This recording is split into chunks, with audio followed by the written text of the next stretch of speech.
الحمد للہ رب العالمین والصلاة والسلام علی النبی الامین اما بعد۔ آج ہم انشاءاللہ ہمارے معروف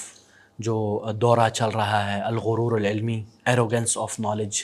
اس کے آج ہم قسط اور ایپیسوڈ نمبر 4 میں ہیں، اور آج ہم بہت ہی اہم گفتگو کرنے والے ہیں جس میں ہمارا موضوع ہے کہ الغرور العلمی، ایروگنس آف نالج کے ریزنز اور اسباب کیا ہیں، یعنی کیا وجوہات ہیں جن کی بنا پر ایک مبتدئ طالب علم یا ایک عالم دین وہ علمی غرور اور تکبر اس میں پایا جاتا ہے۔ اس کے متعلق سب سے پہلی بات جو علماء ذکر کرتے ہیں وہ ہے فتح ابواب المدح والثناء، تعریفوں کے پل باندھنا اور تعریفوں کے لیے بڑے دروازے کھول دینا، حتیٰ کہ جیسے کہ شاعر کہتا ہے وَأَلْبَسَتْنِي مِنْ فُنُونِ الْمَدِيحِ بُرُودًا بِهَا الزَّهْوُ قَدْ طَابَ لِي، یعنی اس کا مطلب یہ ہے کہ انسان کے اوپر جب تعریفات کے نچھاور کی جاتی ہے تو اس کی وجہ سے یہ راستہ ہے، یہ ایک طریقہ ہے، یہ ایک میتھڈولوجی آف تکبر ہے، یہ آہستہ آہستہ انسان کے اندر تکبر پیدا کرتی ہے۔ اسی لیے امام ابن الجوزی رحمہ اللہ فرماتے ہیں وَالْمِحْنَةُ الْعُظْمَى مَدَائِحُ الْعَوَامِ،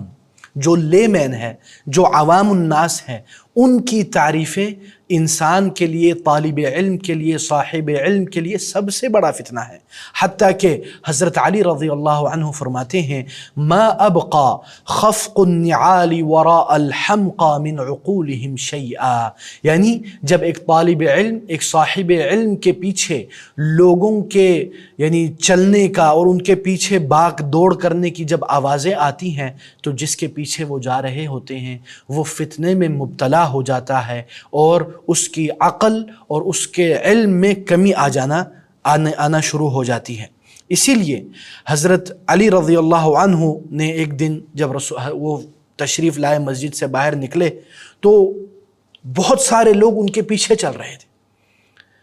جیسے کہ ہمارے معاشرے میں مریدین اپنے پیر کے پیچھے چلتے ہیں، اسی طرح حضرت علی رضی اللہ عنہ کے پیچھے بہت سارے لوگ پیچھے جا رہے ہیں۔ تو انہوں نے کہا ای قلب یصلح علی ھذا، کون سا دل یہ برداشت کرے گا؟ ثم قال، اور کہنے لگے خفق النعال مفسدۃ لقلوب نوک الرجال، یعنی لوگوں کی چلنے کی جو آواز ہے وہ، اور ان کے قدموں کی، پیر کی جو چلنے کی آواز ہے اس کے پیچھے، وہ انسان کے دل کو فاسد کر کے رکھ دیتی ہے۔ آپ ذرا سوچئے، میں ایک مبتدئ طالب علم ہوں، میں ایک مسجد سے نکلا ہوں کوئی بیان کر کے، کوئی فتویٰ دے کے یا کوئی درس دے کے، میرے پیچھے بہت سارے طلبۃ العلم آتے ہیں اور ان کے چلنے کی یعنی آواز آتی ہے، تو صاف بات ہے میرے لیے یہ باعث فتنہ ہے۔ اسی لیے یہ بھی یاد رکھیں کہ اگر انسان بات کرتا ہے بغیر تکبر، بغیر غرور کے، تو اس میں جیسے کہ رسول اللہ صلی اللہ علیہ وسلم فرمایا کرتے تھے انا سید ولد آدم یوم القیامت ولا فخر، میں قیامت کے دن اولاد آدم کا سید اور سردار ہوں گا قیامت کے دن، اور اس میں ولا فخر، اس میں کوئی تفخر اور تکبر نہیں ہے۔ اسی لیے ہمیں چاہیے کہ ہم احتیاط کریں، اور رسول اللہ صلی اللہ علیہ وسلم نے جیسے کہ فرمایا جب انہوں نے دیکھا ایک شخص نے اپنے دوسرے ساتھی کی بڑی تعریفات کی، بڑی پل باندھی اور بڑی مدح اور ثنا، تو رسول اللہ صلی اللہ علیہ وسلم نے فرمایا ویحک قطعت عنق صاحبک، جیسے کہ یہ بخاری اور مسلم کی روایت ہے کہ تم نے اپنے اس بھائی کی گردن کو کاٹ کے رکھ دیا، یعنی توڑ کے رکھ دی اس کی گردن تعریف کر کے۔ اور اسی لیے حضرت یعنی بعض علماء اور اسی طرح رسول اللہ صلی اللہ علیہ وسلم اور سلف صالحین نے تعریف سے منع فرمایا، حتیٰ کہ امام نووی نے اس حدیث کے اوپر یہ باب باندھا، یہ چیپٹر باندھا، باب النہی فی المدح، وہ چیپٹر جس میں مدح اور تعریف کرنے سے منع کیا گیا ہے، اذا کان فیہ افراط وخیف منہ فتنة علی الممدوح، ایسی تعریف جس میں زیادتی ہو، جس میں حد سے زیادہ انسان گزر جائے اور اس میں ڈر ہو کہ جس کی تعریف کی جا رہی ہے اس کے لیے یہ باعث فتنہ ہو۔ اسی لیے رسول اللہ صلی اللہ علیہ وسلم نے کیا فرمایا؟ ایاکم والتمادح، خبردار ہو جاؤ کہ تم ایک دوسرے کی تعریف کرو۔ اور اسی طرح ایک اور روایت میں ہے کہ تعریف کے بارے میں فَإِنَّهُ الذَّبْحُ، یہ جو تعریف ہے یہ ذبح کرنے کے مترادف ہے۔ اسی لیے یعنی دوسری ایک اور بات جو ایک امام ہے امام الحجاوی، وہ کہتے ہیں وَأَمَّا الْمَمْدُوحُ فَإِحْدَى الْآفَتَيْنِ فِيهِ، جس کی تعریف کی جاتی ہے اس میں کم از کم ان دونوں میں سے ایک مسئلہ تو ضرور ہے، ہو جائے گا۔ ایک، تعریف کرنے سے جس کی تعریف کی جا رہی اس میں تکبر، اس کو اپنا آپ اچھا لگنے لگے گا۔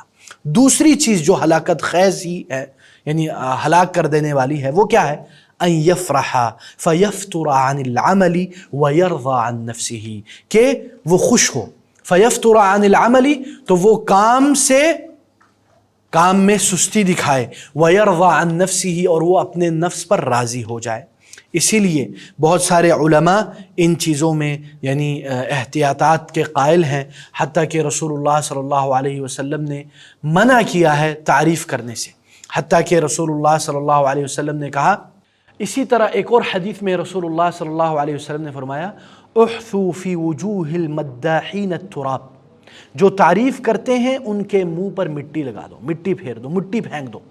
بعض تو سمجھتے تھے، بعض علماء کہ اس کو حقیقتاً کرو، بعض کہتے تھے یہ بہت ہی ہمیں معنی خیز، ہمیں اس چیز کی طرف نصیحت کی جا رہی ہے۔ اسی لیے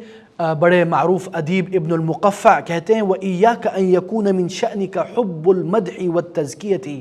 اور خبردار ہو جاؤ کہ تم یہ چاہو کہ ہر جگہ تمہاری تعریف کی جائے اور تمہارا تزکیہ کیا جائے کہ ماشاءاللہ یہ بڑے ہوئے، یہ ہے، وہ ہے، ہاں،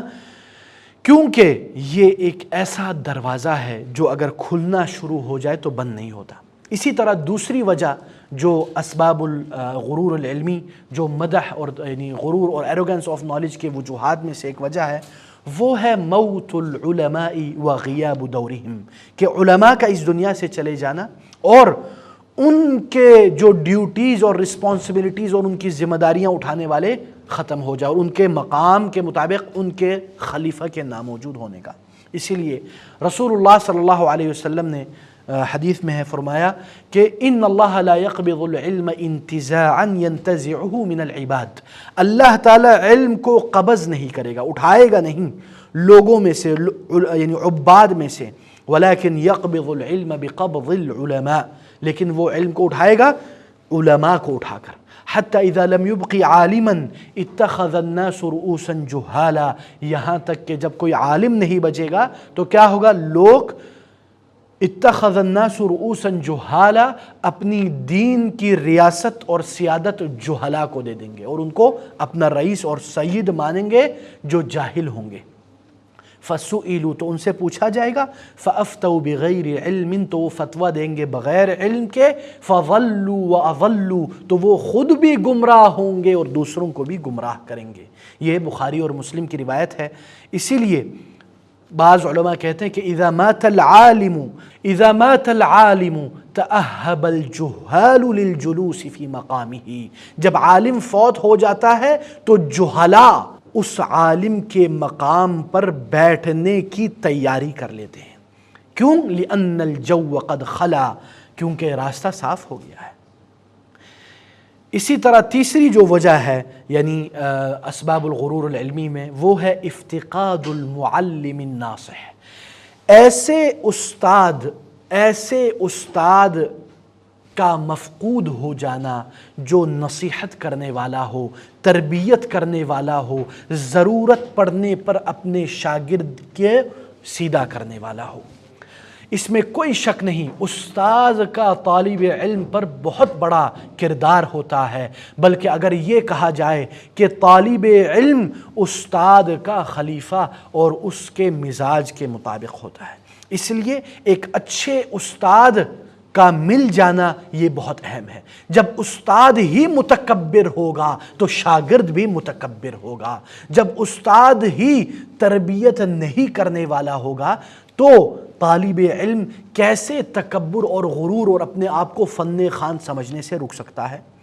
اسی لیے اگر آپ دیکھیں بعض طلبۃ العلم یا اصحاب علم جن کے اندر تکبر کی نشانیاں اور علامات پائی جاتی ہیں، آپ کو اس کے یا ان کے اساتذہ میں سے کسی میں یہ بری عادت یا برا خلق نظر آئے گا، اور یہ اگر آپ غور و فکر کریں آپ کو یہ ضرور نظر آئے گا۔ اسی لیے یہ بہت ضروری ہے کہ ایسا استاد ملے جو آپ کو صحیح سمت پہ لے جائے اور صحیح راستے پر لے جائے۔ اسی لیے یعنی ابن الخشاب کہا کرتے تھے، قرأت على عبد الرحيم بن الإخوة 3 أجزاء من أول كتاب زاد الرفاق للإبيوردي، وهذا الكتاب نعم والله بارد الوضع مشوب أدبه بفضول من علوم لا تعد في الفضل، دالة على أن المؤلف كان ممخرقا محبا لأن يرى بعين متفنن متشبعا بما لم يعطي۔ یعنی یہ شیخ فرما رہے ہیں کہ ایک مؤلف کی کتاب میں نے پڑھی، اس میں بہت ساری فضولیات یا غیر مفید باتیں تھیں، اور اس میں یہ ظاہر ہو رہا تھا کہ یہ جو لکھنے والا ہے وہ چاہتا ہے کہ اس کو اس نظر سے دیکھا جائے کہ وہ ماشاءاللہ ہر فن کا ماہر ہے۔ اور اسی لیے علماء نے اس چیز سے منع کیا ہے کہ طالب علم ایسے استاد کے پاس جائے جو اس بات سے معروف ہو کہ وہ متکبر ہے یا اس کے طلبہ متکبر ہیں، کیونکہ یہ پورا کہیں اور سے سلسلہ چلتے آ رہا ہے۔ اللہ تعالی ہمیں تکبر اور ان کے ان اسباب، مثلا یعنی تعریف کو پسند کرنا، مدح، اور آج کل جیسے ہم ایک اور نیو ماڈرن اس کے اگر ہم تطبیق کرنا چاہیں، چاہے اس میں تفصیل اور اس میں ڈیبیٹ اور اختلاف بھی ہو سکتا ہے، یہ میری ایک سوچ ایک فکر ہے، اللہ تعالی ہمیں بھی بچائے، ہم خود اس چیز سے مبرہ نہیں ہیں، وہ ہے لائکس کا چاہنا، سبسکرائبرز کا چاہنا، کومنٹس کا چاہنا، اور یہ چاہنا کہ جتنا ہو یہ زیادہ ہو، بس اس میں مقصد کیا ہے کہ میری ذات مقصود ہے، پھر مسئلہ ہے، پھر بہت پرابلمیٹک ہے، اور انسان کو چاہیے اپنی نیت کا خیال رکھے۔ لیکن اگر کوئی کہتا ہے کہ میں اس لیے چاہتا ہوں کہ دینی مواد کو لوگ زیادہ دیکھیں تاکہ لوگ دین کی طرف آئیں، اس میں مقصد میں بذاتی ہی نہیں ہوں، بلکہ مقصد اللہ کا کلام ہے، اللہ کے رسول کے ارشادات ہیں اور اسلام کی تعلیمات ہیں۔ تو اللہ تعالی ہمیں ان جدید فتنوں سے بچائے جس میں ہم اپنی تعریف کو پسند کریں یا ہم ان لوگوں کے پیچھے جائیں جو تعریف کے متقاضی ہیں، اور اسی طرح ہمیں علماء کی بہت قدر کرنی چاہیے، کیونکہ جب یہ علماء جاتے ہیں تو متکبرین پیدا ہوتے ہیں۔ جو علماء ربانیین کو جب بھی ہم نے دیکھا ہے ان کے اندر عاجزی انکساری ہوتی ہے، اور جب وہ جاتے ہیں تو متکبرین پیدا ہوتے ہیں۔ اور اسی طرح تیسری چیز، ایک اچھے استاد نصیحت کرنے والا جو آپ کو کڑوے گھونٹ پلائے اس کی قدر کریں۔ اللہ کی قسم آج کل ایسے استاد ناپید ہوتے جا رہے ہیں جو آپ کو کڑوے گھونٹ پلائے، آپ کو ڈانٹے، آپ کا الو سیدھا کریں۔ خدا کی قسم ایسے اساتذہ کی کب قدر ہوتی ہے؟ جب آپ ان سے آگے گزر جاتے ہو، کیونکہ آج کل کے برگر بچے، آج کل کے سافٹ بچوں کو کیا چاہیے؟ ایسے استاد چاہیے جو ان کی ہاں میں ہاں ملائیں، جو ان کا الو سیدھا نہ کرے، جو ان کا غلام بن کے بیٹھ جائے۔ تو اللہ تعالی ہمیں اساتذہ کی قدر کرنے کی توفیق دے۔ وآخر دعوانا ان الحمد للہ رب العالمین۔ اگلے ایپیسوڈز میں انشاءاللہ ہم باقی جو اسباب غرور علمیہ یعنی the reasons of arrogance of knowledge کے اوپر مزید چند نقاط موجود ہے، اس پہ بات کریں گے۔ السلام علیکم ورحمۃ اللہ وبرکاتہ۔